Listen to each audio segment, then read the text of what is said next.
everybody. Happy New Week. Hope you're doing amazing. I am here with my amazing author, Jonathan Laloz from Canberra. Nice to see you, Jonathan. Hi, thanks for having me. Amazing.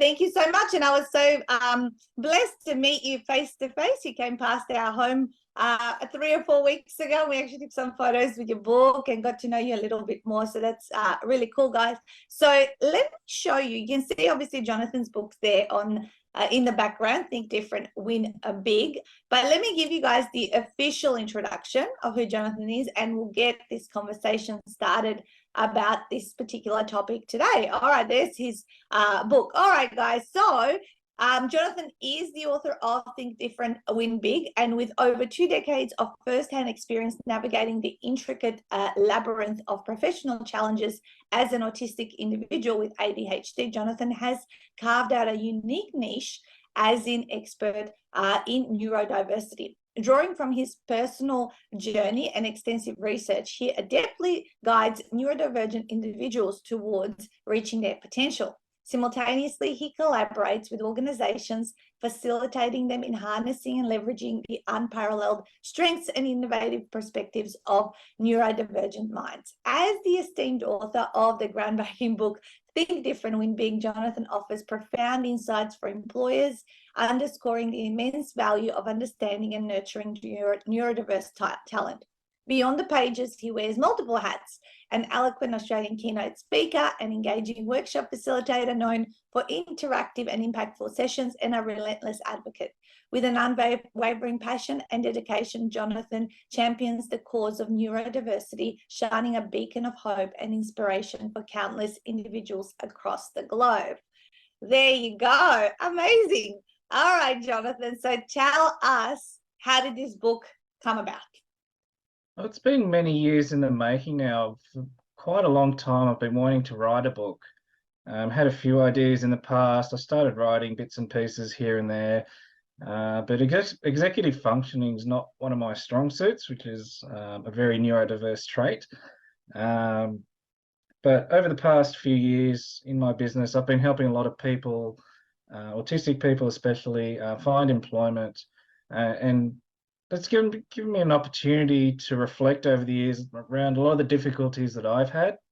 And so I saw your 48-hour book, and yeah, I know with the one-to-one stuff, I can only go so far. And yes, there are a lot of great programs out there, but what I wanted, my goal for this book is to drive systemic change through employers. And so as part of the writing process, I've come up with a framework that employers can use to pretty much implement an inclusive work environment, not just for autistic people or neurodiverse people, but it also benefit other people with disability, and it can benefit everyone in the workplace as well. Yeah, amazing. You talk about an open mindset and new ways of thinking. And talk to me a little bit about the book name, Think Different, Win Big. Where did that come from? What's the idea behind it? Yeah, so to be honest, it came from ChatGPT. Actually, Stu helped me with the name during our intro session. So ChatGPT spat out a whole bunch of different things, and it came up with something similar to what the title was, but I played around with it a bit and ended up with Think Different, Win Big. So harnessing the power of neurodiversity in the workplace. Yeah, really cool. I think AI is very helpful for research and like brainstorming. I think it's like our co-pilot to just to get ourselves, kind of thinking. And I think it's a very powerful title, and it exactly says what it should say and what problem it's solving. So tell us maybe a little bit about what's in the book. What will people get from reading this book, and what kind of tools and strategies do you share in it? Yeah, so as I mentioned previously, it presents a framework that employers can use. The framework's divided into 3 main parts. So the first part is around organisational change. And that starts with the whole mindset thing. So it starts at the top with leadership. So they have to have an open mindset, be open to trying new things, not being afraid of um, having neurodivergent people in the workplace, also being open to providing support to employees in new ways. And so part of the framework is to help alleviate any fears that employers have. Because I talk to a lot of employers and they go, no, I don't want to do that because something might break or something. Although neurodiverse people might not be as productive, but there's a lot of research out there to counter that. Then it goes into the whole implementation of wider supports. So measuring key performance indicators or other measurements, having a process that's centralized for providing accommodations, which is another big stumbling block for employers. So a lot of employers think, oh, it's going to cost a lot of money to bring on someone neurodivergent. But so having done some research for a recent TED talk I did, or TEDx talk that I did, the stats show that the majority of workplace accommodations costs less than $500 US, and quite a lot of them are actually free, so don't cost anything. And so in the book, it goes into additional places, so things like job access, which is run by the Australian government. I believe other countries have similar things in similar incentives as well, that can provide not only advice but financial support as well, which is something I've used in the past. So they can do things like training or putting in specific different accommodations. And then the framework moves into an employee-centered, I guess, career life cycle. So focuses on the strengths of neurodivergent people, and basically goes through the whole recruiting, onboarding, and ongoing supports, and also transitioning to new roles, whether that's through a negative connotation such as performance management, way through to something more positive like promotion. And the final part is advocating for neurodiversity. So telling the story, spreading the word, because 4 years ago when I started this business, I had no idea that I was going to write a book. I had no idea where the opportunities would take me. And the exact same thing can come to any other employers or anyone really who tells a neurodiversity story. Yeah. So tell me a little bit more about tell your neurodiversity story. What does that mean? So it basically involves collecting case studies from the workplace. Yes. So throughout the book, I present quite a few different case studies. Yeah. And basically telling anyone who'll listen pretty much. So I've done quite a few keynote speeches at disability conferences, looking to expand on that a bit more in the next year, just to get the word out there, because situation at the moment for autistic people, the unemployment rate's quite high, so it's well over 30%. Some places quote that it's 80%. Either way, it's not good. For other disabilities, it's sitting around 10%, which is still more than double that of the general population. And a lot of employers at the moment are screaming for employees because there's a skills shortage. And so if we merge these two problems together, should cancel each other out a bit. Yeah, amazing. And what are some ways to support? Actually, let's talk about, how does a workplace know? Is this more encouragement of, is your book and your message more the encouragement to get people, more neurodiverse people into employment, or also how do you work within the workplace currently with your neurodivergent people, and how do you know if you have them? Because maybe a lot of people don't want to say I've got autism or ADHD. How do we navigate that? Yeah, so the book, it's a double-edged sword. So the book was designed, it was designed for employers. Employees can actually use it themselves as I guess, a sort of thing to look for when they're looking for a job? So what sort of culture, support that they should look for in a workplace? Yeah. I was going to say now, this is my ADHD. My second part to the question is, how does like an employer know if they have neurodivergent people amongst their staff? Yeah, and that's the thing. Some neurodivergent people don't even know they're neurodivergent. Yeah, right. Yeah. So it took me, I think it was about 36 years to realize that, hey, I'm probably autistic. It took me 40 years. So early this year, I got diagnosed formally. And I've seen cases where psychologists in their 50s or 60s have had similar. So they haven't been diagnosed until later in life. And that's where the whole mindset and culture is very important. Yeah.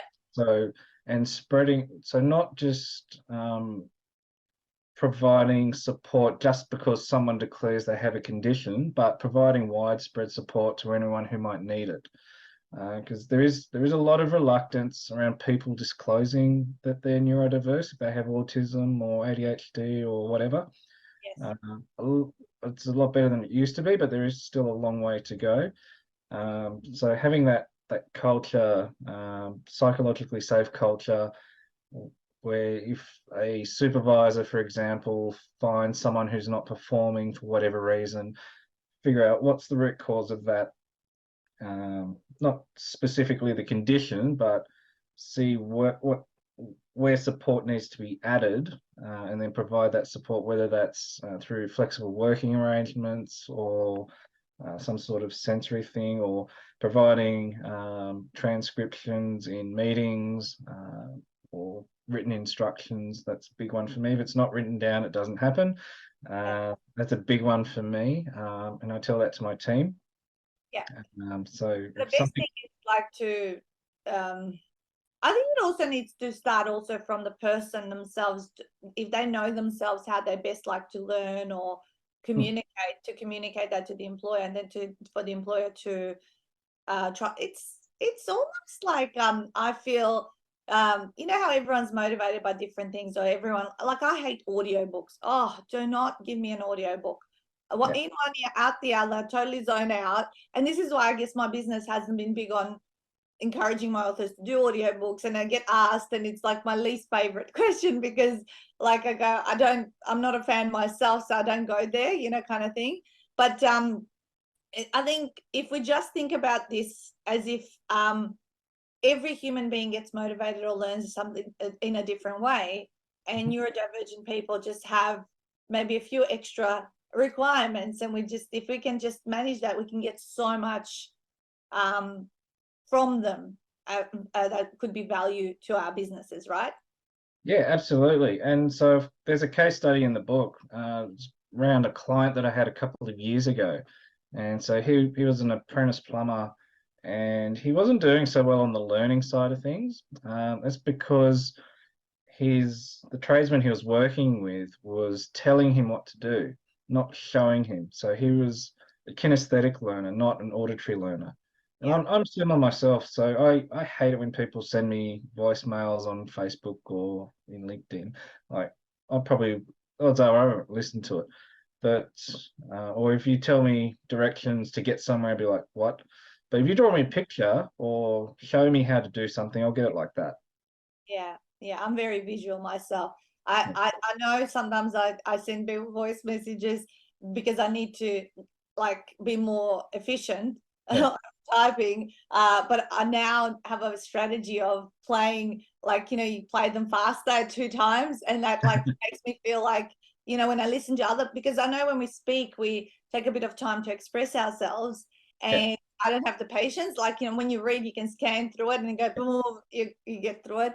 And yeah, so I play things a lot faster, but still, like, if I had to sit there, listen like an audiobook, there's no way. So it's just a matter of looking at it.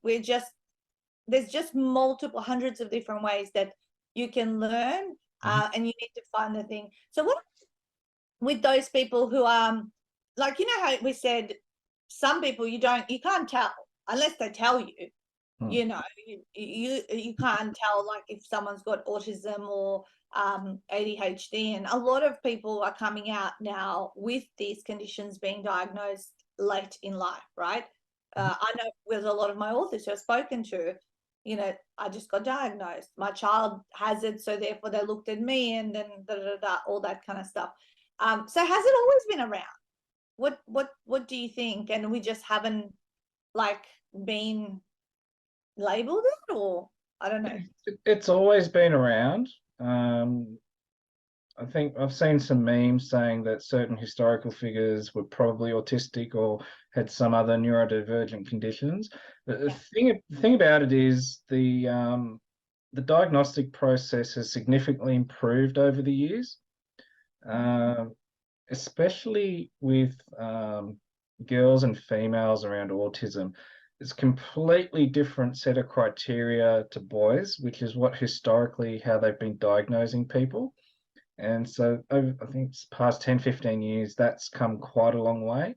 So it's not just a matter of people just jumping on the neurodiversity bandwagon. It's the fact that the research has come a long way, the diagnostic processes have improved, and I'm sure they'll improve over years to come, which is why more and more people are being identified.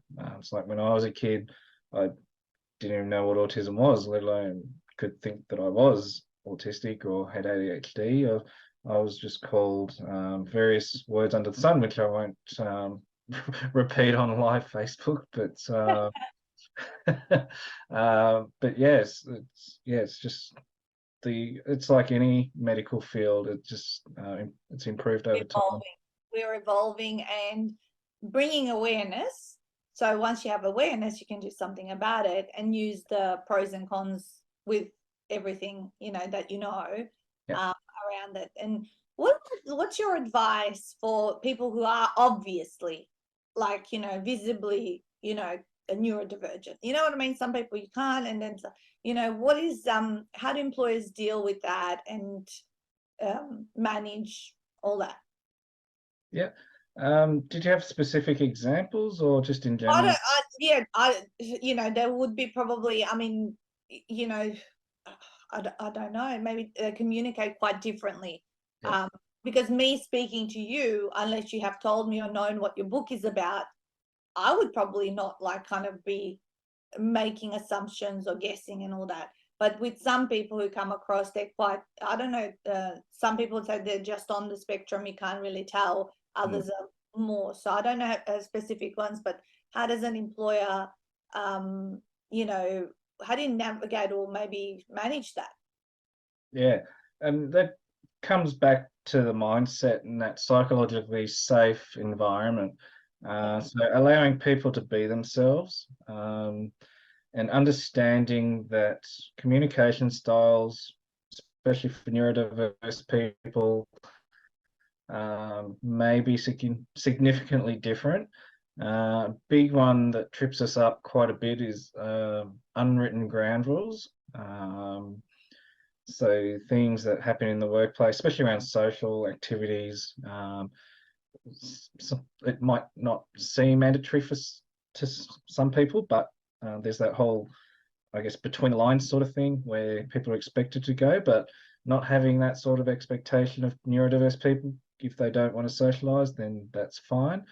Another one, which is in the book as well, is communication styles. So potentially having an intermediary, because I know there's one with a colleague of mine who I've done some work with, came across someone who's very terse. They're autistic. They instead of being annoyed and bombarded with questions, they wrote a 12-page document with like an FAQ. I think that's a great idea, but a lot of neurotypical people didn't like that. And so it's just having that sort of understanding where we're coming from, and I guess where they're coming from, and somehow meeting in the middle. Yeah. I know one of our other authors, Bron from Perth, she's done a whole PhD. I think, have you guys connected? I think I've met her a couple of times. Yeah. And she's done quite a lot of, you know, research from both sides. You know, how do you, you know, maintain relationships? I think such a great compliment to what you talk about. And yeah, I just think this is so fascinating in terms of, you know, using our strengths and just being able to include everybody in what we're doing, but understanding what works for us doesn't work for everybody. And that's in everyday life. Yeah. You know, even with our children, with our partners and all that sort of stuff. You know, we have all different love languages and all of that. So tell me, you know, I know you recently did a TEDx talk. What are some of the other things you're planning to do as a result of bringing this book out? So as I mentioned earlier, I would like to do some more keynote speaking. So if anyone's running an event, so I do a lot of stuff around mindset, around benefits of neurodiversity, providing support in the workplace, and also creating a training program as well for employers. So that's a work in progress. So hopefully have that up and running first half of next year. Yeah. But yeah, I love what I'm doing. Just want to, I guess, get out there and advocate for my cause. So neurodiverse people, I know we've talked a lot about some of the negative aspects of it, but there are quite a lot of positives. So one of the first things. Give us three. Give us three positives. Three positives. So it depends on the person. So for me, pattern recognition is a big one.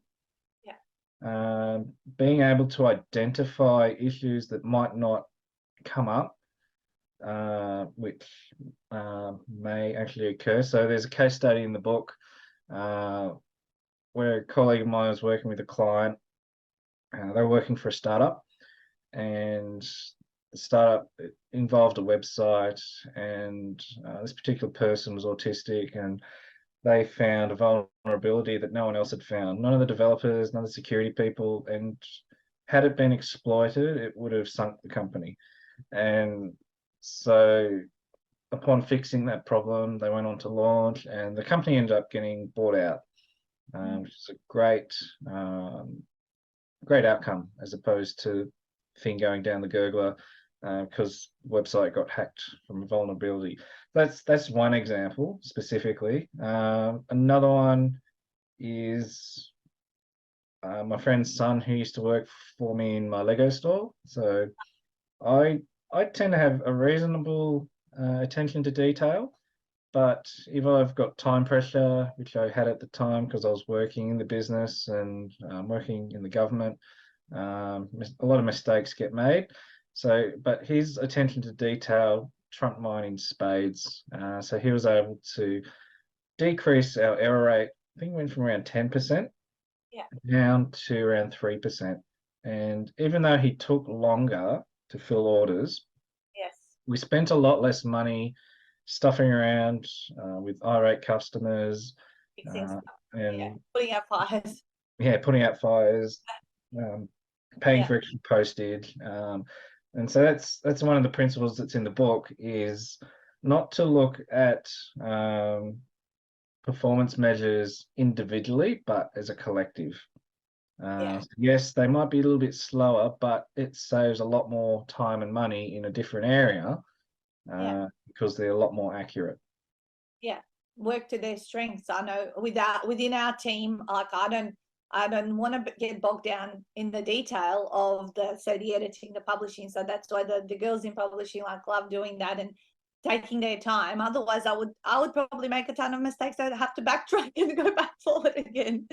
So I completely understand. Do you think you know, most people should you know, get like tested if they are on the spectrum or have ADHD? What's your opinion on that? Like, because obviously people are coming out of the woodwork everywhere as adults having this. Maybe everyone 30 plus? I don't think everyone should be tested as a blanket rule.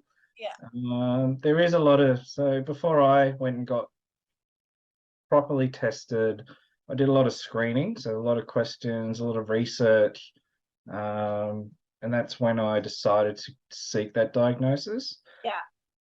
Diagnosis isn't cheap, so it can cost $2,000 plus. Yeah. So what people need to ask themselves is, what are the benefits of being diagnosed? Yeah. So for me, I need support in different areas of my life. So currently struggling through the process of getting on the NDIS. Haven't been very successful as yet. But yeah, if people are sailing through life okay, Yeah. then it's really a question of what value is a diagnosis going to get me? Yeah. Yeah, I get what you're saying. You know, if you're moving through life, you know, without any challenges, and you know, then there's no kind of need to do it. You know, I know a couple of my authors have mentioned, I think that you're ADHD, but let me ask you this question: do you feel a diagnosis like labels people and then they start acting differently? Like, what do you think like getting a diagnosis might do to an individual's mindset? Yes, that's a tricky one. So yes, there's the labels. I don't know if you know about the whole social model, medical model of disability.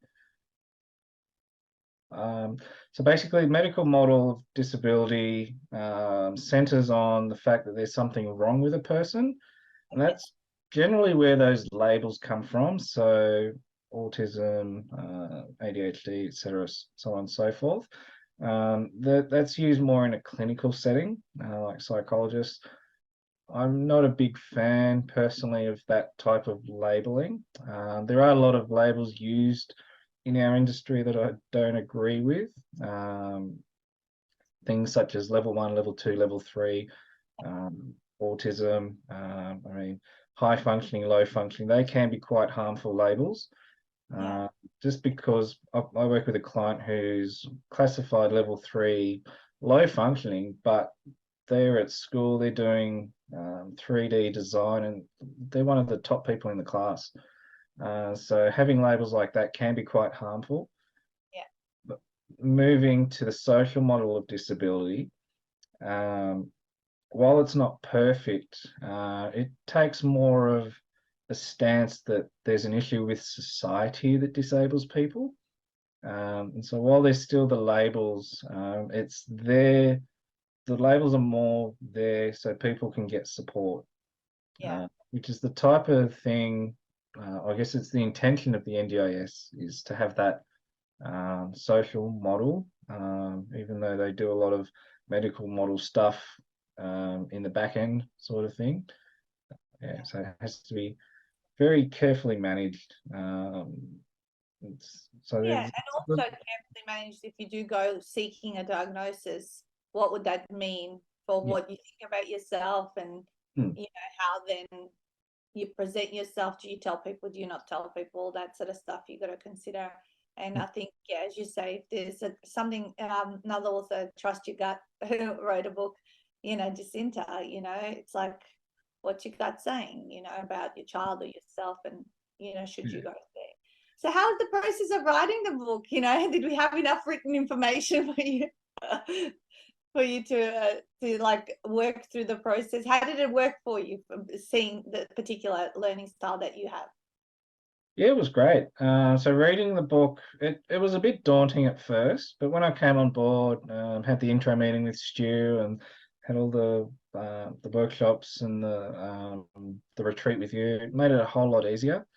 So having people that have done it before really helped me out. So as I said, I'm a kinesthetic learner, so I learn by doing things. So having people there to help me do it was really really helpful. And it's kind of addictive, except for the proofreading stuff. Oh, so yeah, I've, I've everybody got likes. yeah, so I've got quite a few different ideas for books coming forward. Yeah, moving Yeah, forward.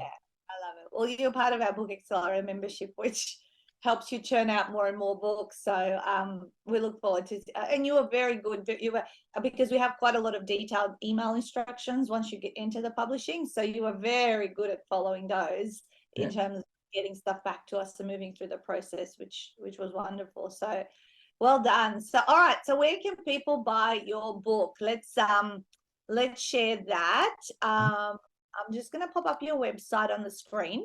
Yep. Guys, Jonathan's website is Jonathan Laloz, LALOZ.com /book. Okay, so if you're listening to this as an audio, because it does go out, this goes out as a podcast too, Jonathan. Jonathan is spelled normal, and then LALOZ.com /book. And you can get a copy of his book. Of course, if you look up this book on all your good online resellers, Amazon's and Barnes and Noble, all of that, you'll find it there as well, in Kindle as well as in paperback. But if you get it from Jonathan, sure, he'll be happy to sign it for you. We've had a comment, Terence, thank you so much. Saying congratulations, Dora.